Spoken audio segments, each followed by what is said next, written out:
Bismillahirrahmanirrahim. Hai, Assalamualaikum. Nama saya Syaidatul Hani Amirah binti Muhammad Ghazali. Sebelum saya masuk pada tajuk saya akan tunjukkan video tentang lesbian.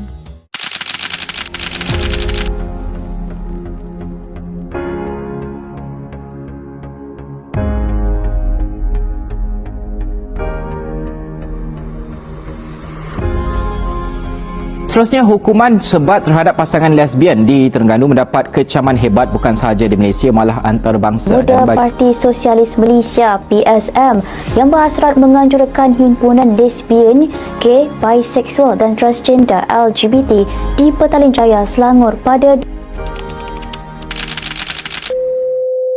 Jadi, video pendek ini dihasilkan bertujuan untuk memberi pendedahan dan kefahaman asas kepada masyarakat, khususnya pelajar sekolah, mengenai isu lesbianisme secara berhema dan berinformasi.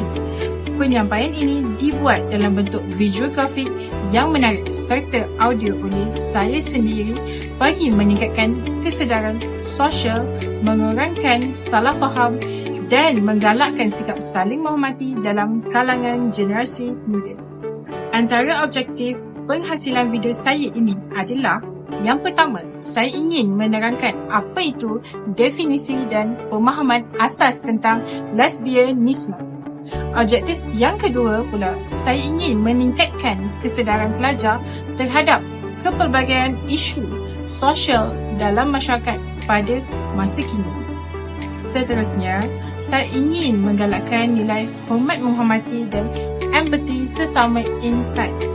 Dan objektif yang terakhir adalah mengelakkan stigma, diskriminasi dan perlakuan buli dalam kalangan pelajar sekolah. Jadi, mari kita teruskan lagi dengan apa itu definisi lesbian. Lesbian ini merujuk kepada wanita yang mempunyai jeritan emosi, perasaan atau romantik terhadap wanita lain. Istilah ini berkaitan dengan orientasi seksual seseorang dan berbeza daripada tingkah laku atau gaya hidup. Orientasi seksual merupakan kecenderungan perasaan yang dialami oleh individu dan boleh dipengaruhi oleh pelbagai faktor dalaman maupun luaran. Seterusnya, terdapat beberapa faktor yang sering dikaitkan dengan isu lesbianisme. Antaranya pengaruh persekitaran sosial, pengalaman hidup, pendedahan media serta pencarian identiti diri. Namun begitu, setiap individu mempunyai latar belakang, pengalaman dan cabaran yang berbeza. Oleh itu, isu ini perlu difahami secara rasional dan berfakta tanpa membuat penilaian melu. Salah faham dan stigma terhadap individu yang dikaitkan dengan isu lesbianisme juga boleh membawa kepada kesan negatif seperti pengasingan sosial, tekanan emosi dan masalah kesihatan mental. Dalam konteks pelajar sekolah, perbuatan mengejek, menghina atau membuli boleh memberi kesan pada jangka masa yang panjang terhadap perkembangan emosi dan sasiah pelajar. Oleh itu, kesedaran dan pendidikan amat penting bagi mewujudkan persekitaran yang selamat dan harmoni.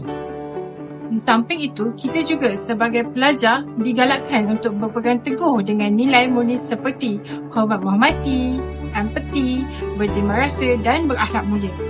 Perbezaan pandangan tidak seharusnya menjadi alasan untuk membenci atau merendahkan orang lain.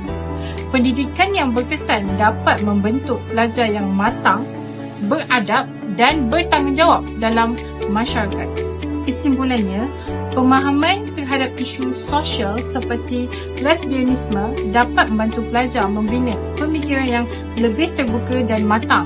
Sikap saling menghormati dan beradab perlu diamalkan dalam kehidupan seharian bagi mewujudkan suasana sekolah yang aman dan sejahtera. Saya berharap video ini dapat memberi manfaat dan meningkatkan kesedaran dalam kalangan masyarakat, khususnya pelajar sekolah. Sekian daripada saya, yang baik datangnya daripada Allah dan yang buruk datangnya daripada saya sendiri. Semoga video ini dapat memberi manfaat atau kebaikan untuk kita bersama. Assalamualaikum.